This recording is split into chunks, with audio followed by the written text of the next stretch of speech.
우리가 시편 120편에서 134편까지 15편을 특별히 성경에도 제목이 붙어 있지만 성전에 올라가는 노래다 이렇게 제목을 붙입니다.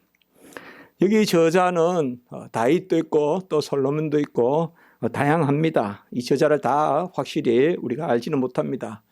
그리고 이 올라가는 노래들이 언제 또 기록되었는지도 우리가 정확하게 알 수는 없습니다. 그래서 이 성전에 올라가는 노래, 이게 올라가는 노래라고 하는데 이것이 무엇을 의미하는가? 그래서 이방인의 뜰에서 이스라엘의 그 뜰으로 가는 거기에 무슨 15단계가 있다. 뭐 이렇게 이야기하는 사람도 있고요. 이 15편이니까. 그리고 또 여인의 뜰에서 또 여자들만 가는 곳까지 경계가 있잖아요. 그래서 또 남자들이 들어가는 데까지. 아니면 일반인들이 가는 곳에서 레위 지파들이 가는 데까지.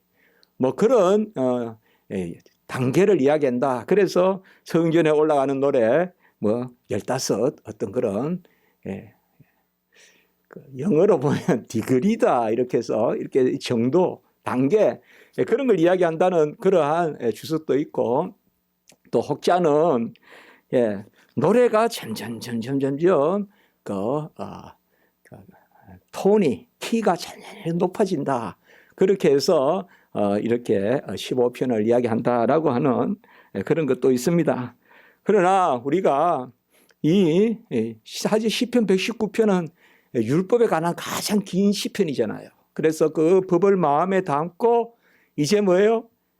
성전으로 올라가는 거죠. 성전으로. 그래서 120편, 그러니까 119편 바로 다음에 이제 120편에서 134편까지 이렇게 15편이 성전에 올라가는 그 노래인데 여기 공통점은 뭔가 하면 바로 성전에 올라가서 하나님 앞에 예배드리고 그리고 내 죄를 사함받고 그리고 간구하는 그 내용을 공통적으로 담고 있는 것을 볼 수가 있습니다.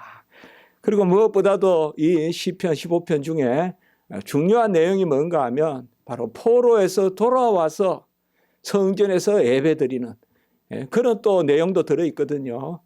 그래서 이런 면에서는 예언적인 그런 의미도 담고 있다라고 볼 수가 있습니다.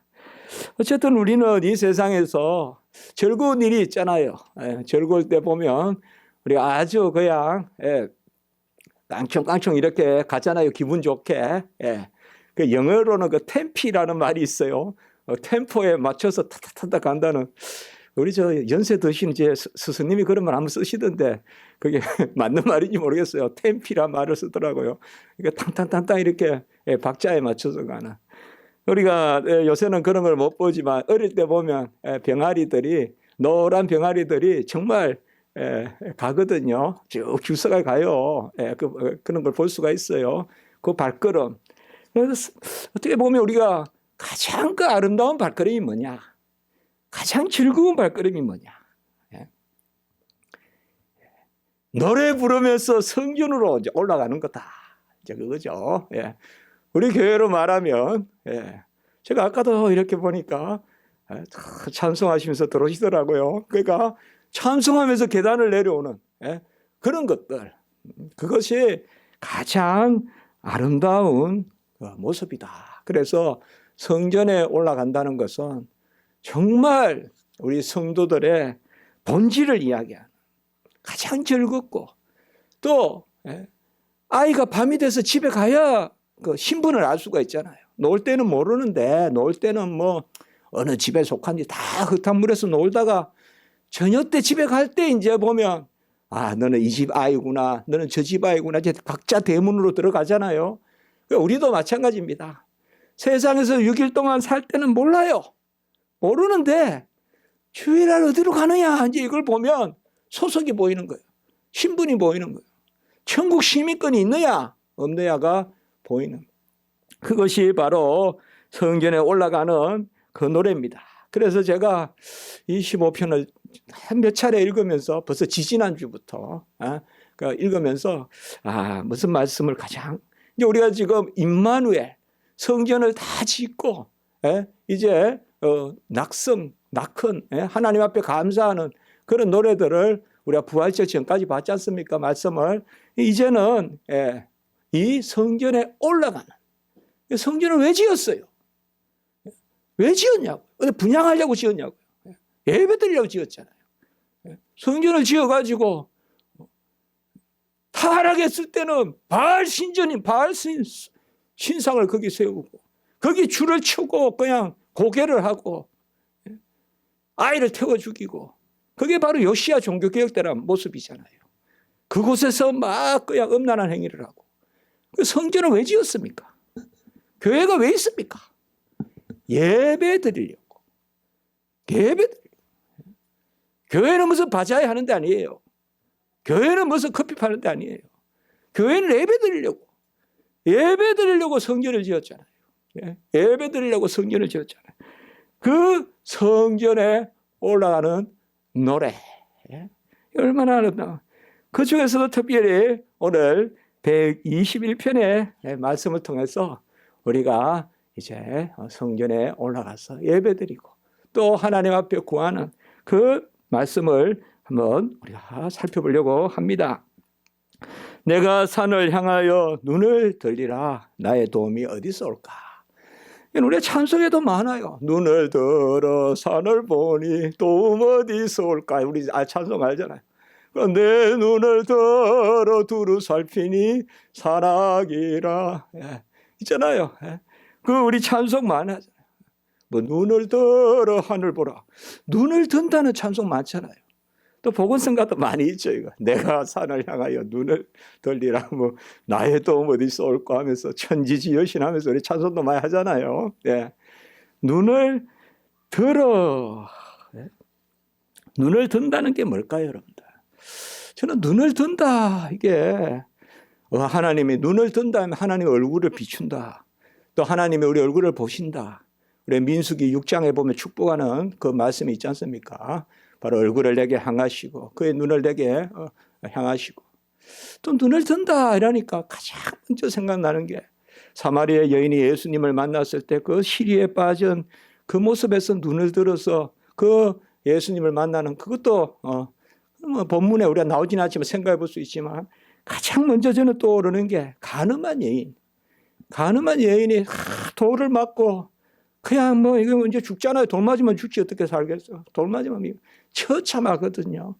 돌로 처참해요. 스데반 그저 뭐 죽는 게 아니에요. 다 터지고 막 붓고 막 정말 이 목불인견 그래야 죽는단 말이야. 돌에 맞아서.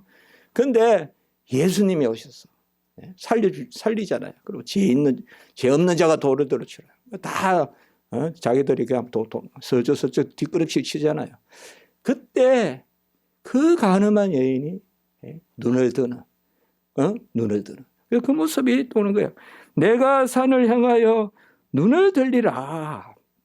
눈을 든다는 것은 다시 살아나는 것입니다. 다시는 소생 다시 살아나는 거고 이제 살아났으니 살아갈 길을 찾는 것입니다. 살아갈 길을 찾는 거. 살아나서 이제 이제는 납작 죽었던 거 이제 살아난다 이 말. 살아나고 살아나서 이제 어떻게 살아갈 길을 찾는. 그리고 나는 어찌 할 줄 없으니까 강야에 던져진 그런 아무 의지할 것도 없이 눈만 번쩍 떴는데 어디 살아갈 방도가 없잖아요. 우리도 다 인생에 막막할 때가 있지 않습니까? 그래서 살아나서 아이고 왜 살아났냐 죽는 게 낫지. 그럴 때 창에 찔리고 사방에 에어쌈을 당하고 우겨쌈을 당하고 막히고 상하고 찢기고 그런 가운데서 눈을 떠서 살아나고 그리고 살아날 길을 찾고 살아갈 길을 찾고 그리고 눈을 든다는 것은 무엇보다도 의지하는 그 모습입니다. 우리가 눈을 든다라는 것을 의지하는. 하나님은 두루 같이 합니다. 도우실 자를 찾고 계신다. 찾고 계십니다. 하나님이 두루 도우실 자를 찾는 거예요. 우리 집에 딸 방에 엄마가 들어가는 것은 야 청소 안 하냐 이런 것도 있지만 본질은 혼내려고 들어가는 게 아니라 청소해 주러 가는 거죠.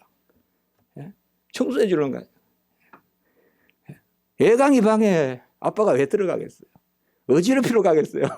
청소해 주러 가는 거예요. 맞는지 모르겠는데 우리가 사실상 내가 눈을 든다는 것은 날 도우실 하나님, 날 도우실 하나님은 두루 도우실 자를 찾는 거예요. 물론 심판의 하나님이시고 불꽃 같은 눈으로 다스리는 분이지만 우리는 뭐요? 불꽃 같은 눈으로 우리를 살펴주시는 겁니다. 죽음의 순간 그 가늠한 여인을 살려주시는 주님과 같이. 그래서 내가 산을 향하여 눈을 들리라.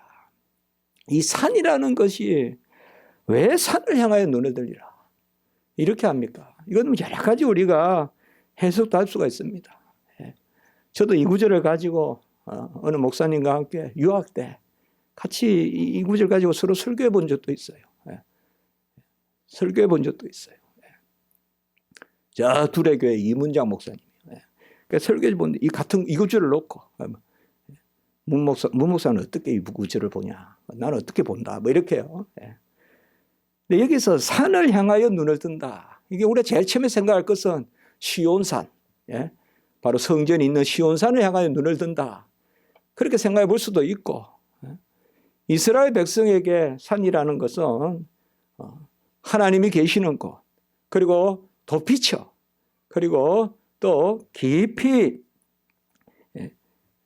그늘이 되고 영광이 임하는 그곳이 이제 산이 되죠. 그래서 보면 우리가 갈멜산의 엘리야 갈멜산 있지 않습니까? 그 다음에 다볼산이라면 뭐예요? 또 드보라, 바락, 다볼산 있지 않습니까? 다볼산에 그 시스라, 가나안 그 물리치는 다볼산. 또 모레산에 뭐예요? 기드온. 이게 산이라 하면 이스라엘 백성에게 하나님이 이기시는 것. 하나님이 싸워서 이기시는 것. 그래서 사실 아람왕이 아람왕 베나닷이 쳐들어왔을 때 그렇게 조롱을 하잖아요. 그 신하들이. 이스라엘의 하나님은 산의 하나님이지 골짜기 하나님은 아니다. 이제 그런 말씀이 나오잖아요. 그러니까 산에서 가면 진다 이거예요. 우리가. 그래서 다 진을 치고 내려올 때까지 기다리는데 하나님은 어떻게 하시느냐. 내려가라 그래요. 사실 이스라엘 백성은 기본적으로 정규군이 없어요. 이스라엘 백성은. 정규군이 없다고요. 정규군이. 전부 우리나라 말하면 게릴라전이에요. 이 사람들은. 이스라엘은. 하나님이 이스라엘은 사실 정규군을 두지 않아요. 뭐 우리나라 군사 60만 이런 게 없다고요. 전쟁이 일어나면 하나님이 그때그때 도우시는 거예요. 그때그때. 그게 이스라엘 전쟁관이에요. 그러면 이스라엘은 딱 산에 진치고 있으면 하나님이 도우셔서 뭐 그들을 그냥 막 바위를 굴러가게 해서 뭐 이기시든 어떻게 이렇게 하시거든요. 그런데 가만히 보면 이스라엘이 항상 싸울 때 보면요. 산을 내려가라 그래요. 내려가서 싸우라 그래요. 그 말은 뭔가 하면 이스라엘의 하나님은 산이 중요한 게 아니라 산에 계신 하나님. 여호와의 산에서 성산에서 하나님이 이기시는 거지 여호와가 이기시는 게 아닙니다. 여기에 내가 산을 향하여 눈을 들리라 하니까 산을 향하여라는 말이 제가 어제 칼빈 주석을 봤어요. 이게요 히브리어로는 똑같아요. 모음이. 그래서 자음이 똑같아요. 그래서 어떻게 붙이느냐에 따라서 내용이 달라질 수도 있는데 산을 향하여 이렇게 하면 엘이 되고 칼빈 주석은 참 잘 해놨더라고요. 이걸 알로 할 수도 있다. 알은 뭐예요?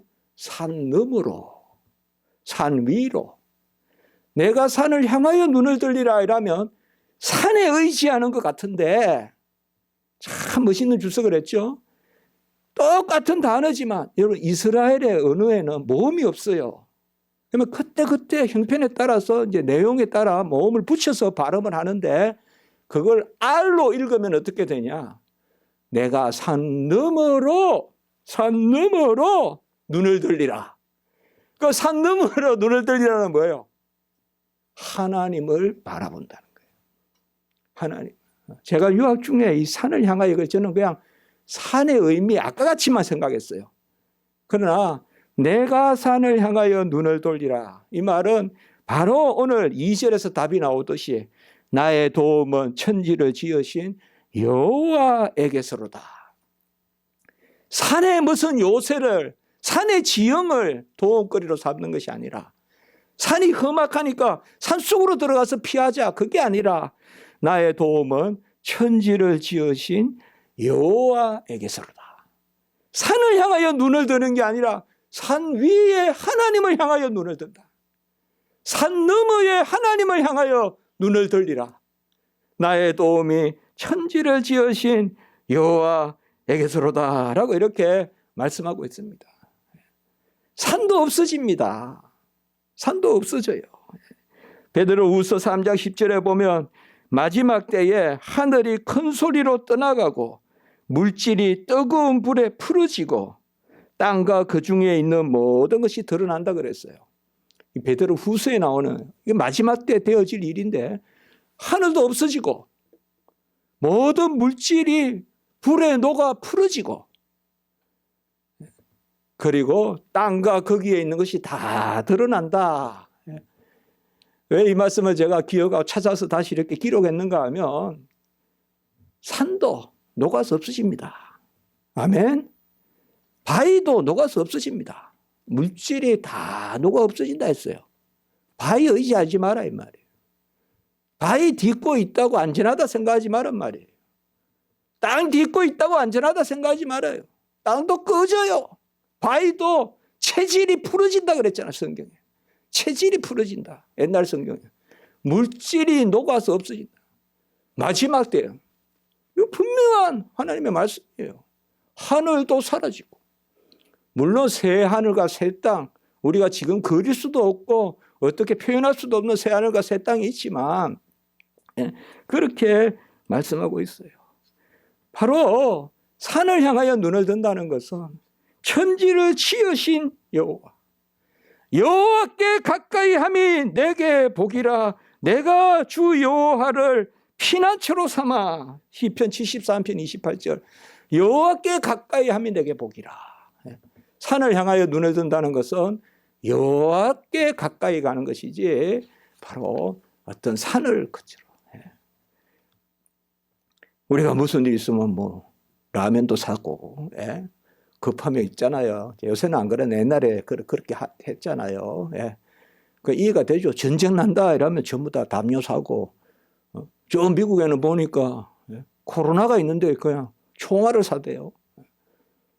얼마나 좀 미국이란 나라 저도 살아봤지만 거기서 참 어떤 면에서 미개하구나. 어떻게 그 생각하는 거예요. 벌써 코로나 나면 먹을 게 없으면 남의 집 훔치러 들어오면 총으로 보고 방어해야지. 이렇게 해서 벌써 총알을 구입하고 총알이 다 없어지고 뭐 다 팔리고 그렇게 하잖아요. 우리도 그런 게 있을 수 있어요. 내가 급하면 어디로 도망갈까? 내가 먹을 게 없으면 어디로 갈까? 내가 살 데가 없으면 어디서 사? 내가 나이들을 어디서 사냐? 저도 그런 걱정도 있어요. 집도 없고. 이제 나가라면 어디 가냐? 그러나 오늘 말씀이 나의 도움이 어디서 올까? 아멘! 나의 도움이 어디서 올까? 천지를 지으신 여호와에게서로다. 천지를 지으신 여호와에게서로다. 이 여호와는 어떤 여호와예요? 시편 104편에 보면 하나님이 다 이야기했다. 땅에 기초를 놓아서 땅이 흔들리지 않게 하시고 산은 오르게 하시고 골짜기는 내려가게 하시고 물의 경계를 정하셔서 물이 어느 곳까지만 바다에 가보면 파도가 꼭 치는 데만큼만 치잖아요. 물의 경계를 정하시고 주께서 빛을 입으시고 불꽃으로 사역자를 삼으시고 하나님이 필요하면 그냥 불도 부르신다 이 말이에요. 예? 엘리야에게 불이 내리고 오르나 타작마당에 불이 내리고 우리가 지지난주에 봤잖아요. 예? 불이 내린다 이 말. 엘리야가 기도하니까 불도 내리고 엘리야가 기도하니까 비도 내리고. 그건 뭐예요? 하나님이 불도 다스리고 비도 다스리니까. 엘리야가 능력이 있는 게 아니라 엘리야는 기도할 뿐이고 하나님이 불도 내리시고 하나님이 비도 내리시고 엘리야가 기도하니까. 예? 바람 날개로 다니시고. 예? 시편 104편이에요. 야, 모든 것이 바람이든 산이든 하늘이든 하나님의 수중에 있다 이 말이에요. 산을 의지하면 안 된다 이 말이에요. 산은 나에게 덮쳐요. 내가 의지하는 망대가 무너져서 죽어요. 하만이 장대에 걸리듯이. 하나님을 의지해야 돼요. 하나님을 믿어야 돼요. 아멘. 나의 도움이 어디서 올꼬?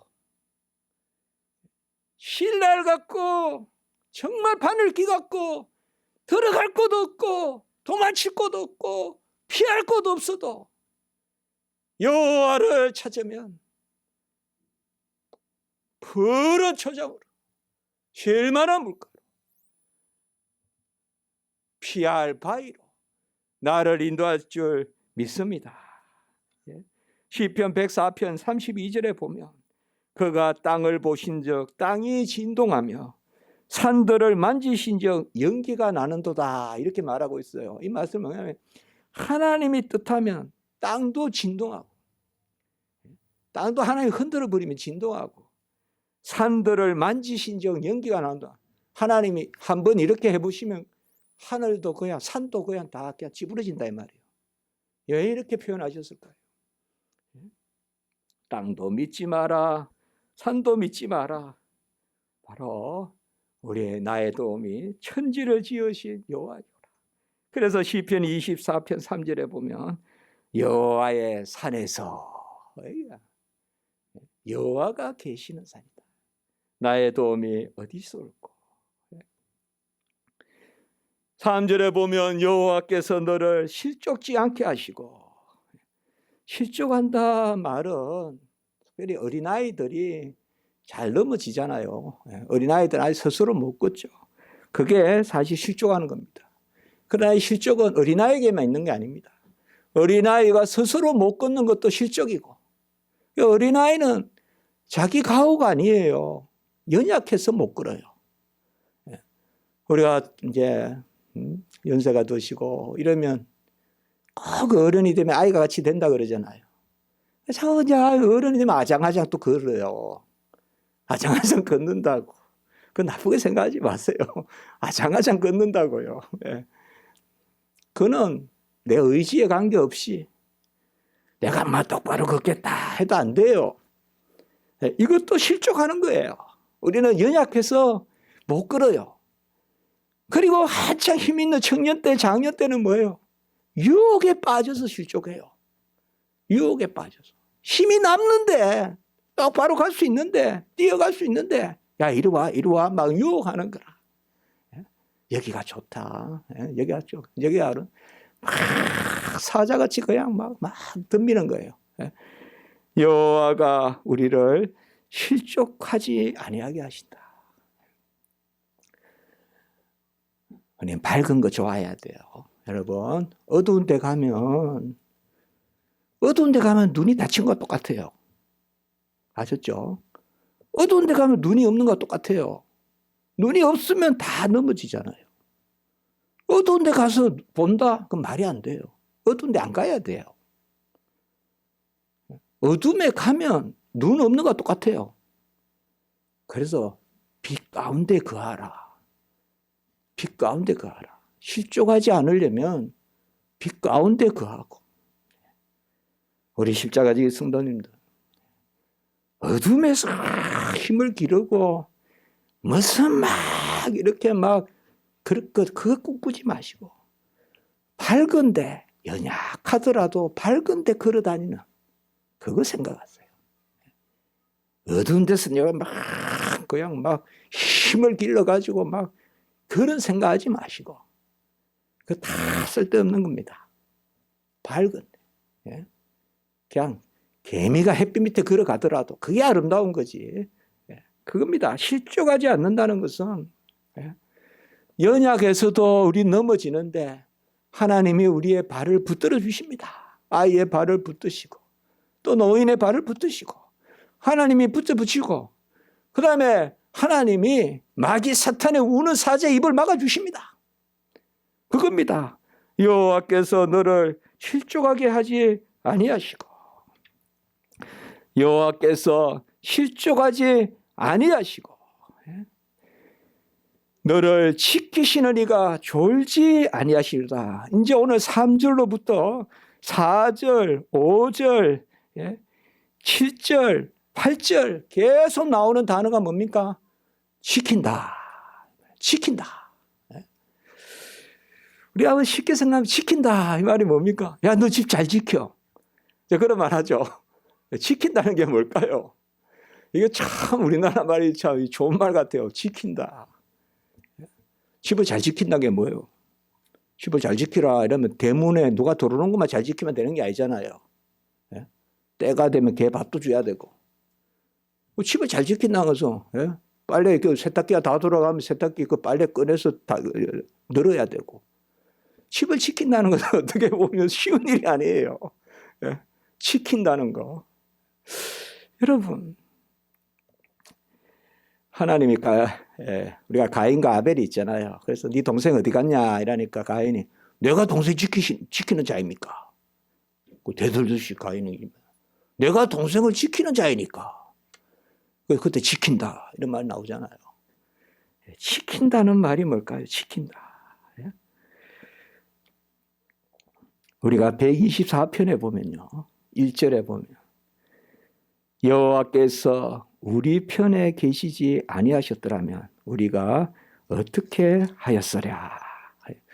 저는 이게 지킨다는 것이 우리 편이 되신다. 이렇게 한번 생각해 봐도 될 것 같아요. 조금 앞에 한번 넘겨볼까요? 우리가 시편 118편 한번 보세요. 시편 118편. 우리가 잘 아는 말씀입니다. 시편 118편 6절. 6절에 보시면 제가 읽겠습니다. 여호와는 내 편이시라. 내가 두려워하지 아니하리니 사람이 내게 어찌할까.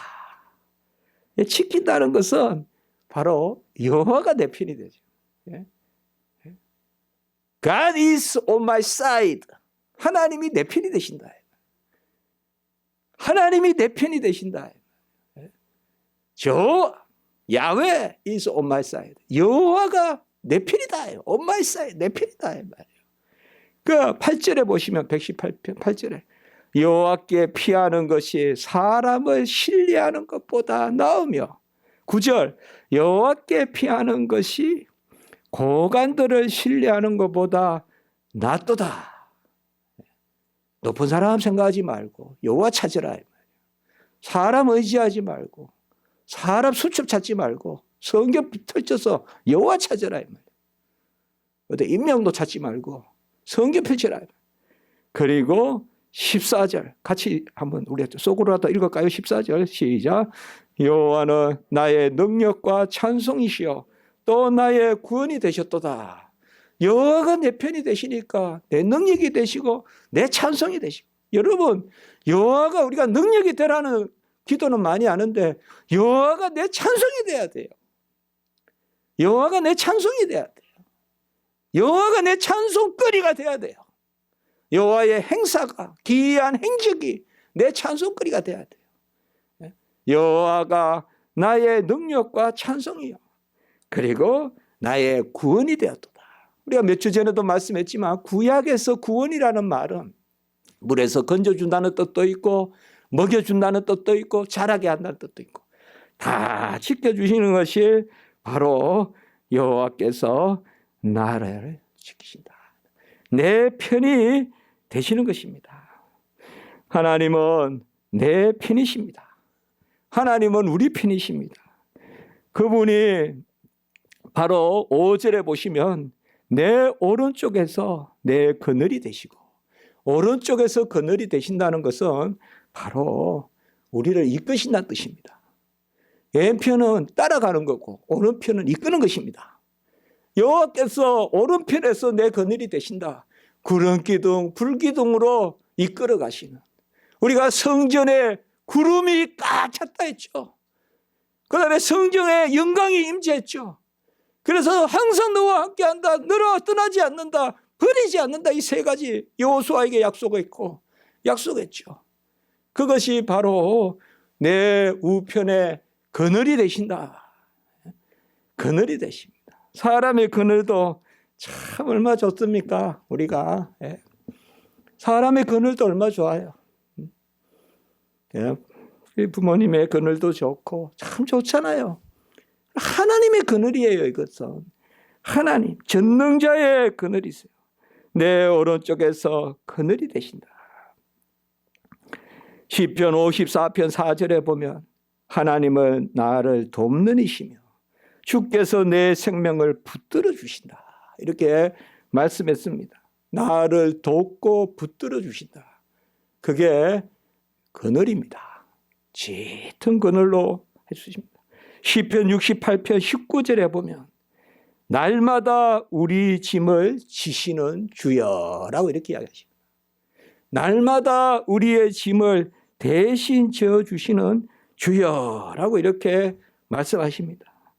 그리고 오늘 말씀 오른편에 계신다. 시편 16편 8절에 보면 내가 여호와를 항상 내 앞에 모시며 그가 나의 오른쪽에 계심으로 내가 흔들리지 아니하리로다.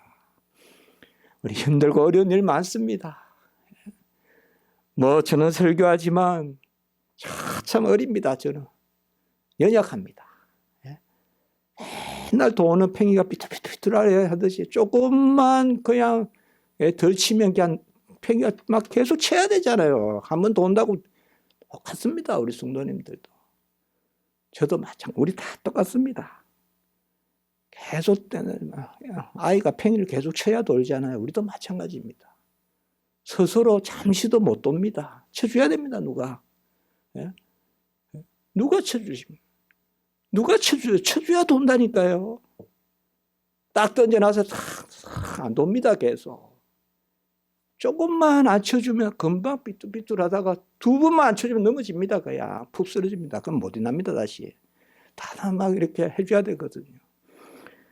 여호와가 오른편에서 그늘이 되시고 여호와가 우리의 짐을 지시고 여호와가 내 짐을 지십니다. 여호와가 내 짐을 지십니다. 저는 사도 바울의 사도행전 이런 거 보면요. 여호와가 짐을 지시는 것이 보여요. 예? 여호와가 내 짐을 지신다. 애통하십시오. 여호와가 짐을 지십니다. 아멘. 상한 심령을 기뻐하신다 했어요. 내가 당한 거 슬프다고 한탄하지 마시고 내 짐을 지시는 여호와시여 내가 그를 항상 내 앞에 모시며 주께서 생명의 길을 내게 보이시려니 주의 앞에는 충만한 기쁨이 있고 같이 합니다. 주의 오른쪽에는 영원한 즐거움이 있나이다. 시편 16편 11절입니다. 주의 오른편에는 영원한 즐거움이 있습니다. 주님께서 우리를 계속해서 우리를 지켜주십니다. 내가 너를 지킨다. 지킨다는 것은 다 포함하는 거죠. 때가 되면 먹여준다. 입혀준다. 원수로부터 보호해준다. 두려워 말라. 걱정 말라. 내가 너와 함께한다. 낮에 해도 밤에 달도 너를 상하고 해치 못하고 6절에 보면 낮에 달도 밤에 다 하나님이 지켜주십니다. 환난을 면하게 하고 영혼을 지키시로다. 7절에 보면 이 영혼을 지키는 것은 뭐예요? 하나님의 어떠하심으로 하나님의 품에 안으심으로 우리를 하나님의 자녀로 하나님의 백성으로 하나님이 이끌어 가신다. 어린 아이와 같이. 이 성전에 올라가는 노래 특별히 131편에 보시면요. 2절에 보시면 힐로 내가 내 영혼으로 고요하고 평온하게 하기를 젖된 아이가 그의 어머니 품에 이승 같게 하였나니. 이 부분이에요. 내 영혼이 젖된 아이와 같도다. 물론 젖을 안 떼고 엄마 젖을 먹고 있으면 더 좋겠지만 다 우리 인생은 젖을 떼야 되잖아요. 내 영혼이 젖된 아이와 같도다. 그러면 뭐예요? 어머니는 누구냐? 바로 오늘 말씀같이 여호와께서 우리를 지키시고 내 영혼을 지키시고. 내 영혼이 어떤 영혼이냐? 여기는 아예 그냥 내 영혼이 젖된 아이와 같다. 그 말이죠. 내 영혼이 젖된 아이와 같다. 여러분 강합니까? 여러분 성정이 강합니까? 여러분 기질이 강합니까? 의지가 셉니까? 정서적으로 나는 안정되어 있습니까? 여호와 떠나면 다 우리는 모든 게 다 우리는 연약합니다. 다 여호와 떠나면 우리는 실족합니다. 우리는 다 절름발이들입니다. 여호와 떠나면 우리는 다 장애 우들입니다. 무엇보다 영혼의 장애 우들이에요. 내가 이길 수 없어요. 내 마음을, 내 영혼을. 내 영혼이 젖된 아이와 같다. 그러면 어머니 품에서 나를 지켜야 된다. 내가 산을 향하여 눈을 드는데 그 산이 뭐냐 이 말이에요.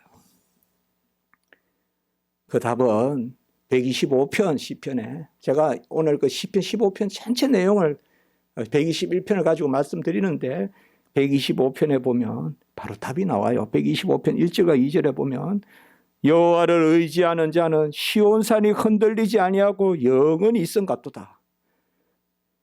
산들이 예루살렘을 두른과 같이. 같이 한번 읽어볼까요? 125편 2절 후반부. 여호와께서 그의 백성을 지금부터 영원까지 두르시리로다. 예, 두르시리로다. 제가 오늘 지킨다는 말을 좀 편하게, 시편이 얼마나 아름다운 용어를 씁니까? 내 편이다. 내 편이다. 그리고 뭐요? 두르신다. 여호와께서 산이 예루살렘을, 시온산이 예루살렘을 두르듯이 여호와께서 지금부터 영원히 두르시리라. 내 편이 되셔서 우편의 그늘이 되셔서 지금부터 영원히 두르시리로다. 이렇게 말씀해요. 이게 바로 임마누엘 하나님이시다. 두르시는 하나님, 내 편이 되시는 하나님, 낮의 해와 밤의 달도 해치 못하고 상치 못하는 그 여호와께서 나를 두르신다. 겸손히. 그러나 빛 가운데, 그게 우리 인생입니다. 이 밝은 날, 이 봄날, 밝은데 꼭 가운데서 그렇게 우리 십자가의 성도입니다. 나도 그 꽃들과 보조를 맞춰서 서보기도 하고 웃어보기도 하고 걸어보기도 하고 얼마나 아름답습니까? 이 아름다움에 감사가 있는데 천국은 또 얼마나 더 아름답겠습니까? 우리가 다 답을 수 없지만 이 아름다움이 끝이 아니죠.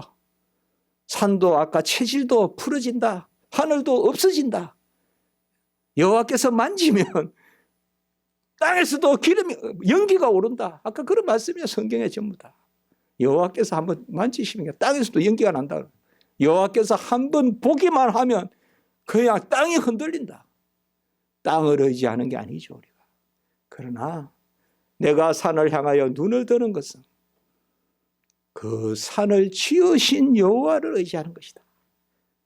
내가 꽃을 향하여 눈을 드는 것은 그 꽃을 지으신 여호와를 향하여 눈을 드는 것이다. 이게 이 땅에 나그네 삶으로 하나님이 우리를 보내신, 그래서 찬미의 입술로, 어린아이의 입으로 여호와를 찬미케 하는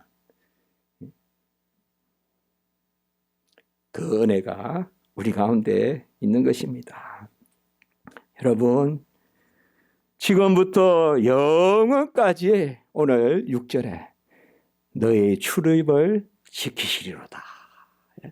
지금부터 영원까지, 오늘 이 121절, 121편 6절, 지금부터 영원까지 너의 출입을, 들어오고 나가는 것을 지키시리로다. 그리고 125편 2절, 지금부터 영원까지 들으시리로다. 시편에는 다 시적인 표현이 많습니다. 그러니까 지금부터 영원까지 들으시리로다. 지금부터 영원까지 지키시리로다. 기도드리겠습니다. 거룩하고 자비로우신 하나님 아버지, 우리가 산을 향하여 눈을 드는 것은 산을 의지함이 아니요 산 위에 하나님을 바라봄입니다. 여호와는 도우실 자를 찾으시고 또 구하는 자, 부르는 자에게 응답하시는 줄 믿습니다. 우리의 삶을 두르시고 우리의 삶을 지키시고 우리의 영혼은 어린아이와 같고 젖된 어린아이와 같으나 여호와 하나님 우편의 그늘이 되시고 나를 지키시는, 장중에 두시는 그 은혜가 우리 가운데 있는 줄 믿습니다. 우리 십자가 지기 모든 성도님들 하나님 붙들어 주시고 어렵고 힘든 일이 있더라도 오히려 찬미거리로 삼게 하시고 또 기쁜 일이 있으면 더 찬미하는 그런 우리 성도님들 되게 하시고 한 영혼 한 영혼 지켜주시고 세세한 것도 지켜주시고 마지막까지 끄트머리까지 인도하시고 보호하시고 우리 성도님들 사랑하시고 어미가 그 아버지여 품에 안듯이 우리 성도님들 다 품에 안아 인도해 주시고 우리 무엇보다 건강하게 하시고 모든 성도님들 발걸음 하나하나도 지켜 주시옵소서. 모든 영광 하나님께 올리고 예수님의 이름으로 기도드리옵나이다. 아멘.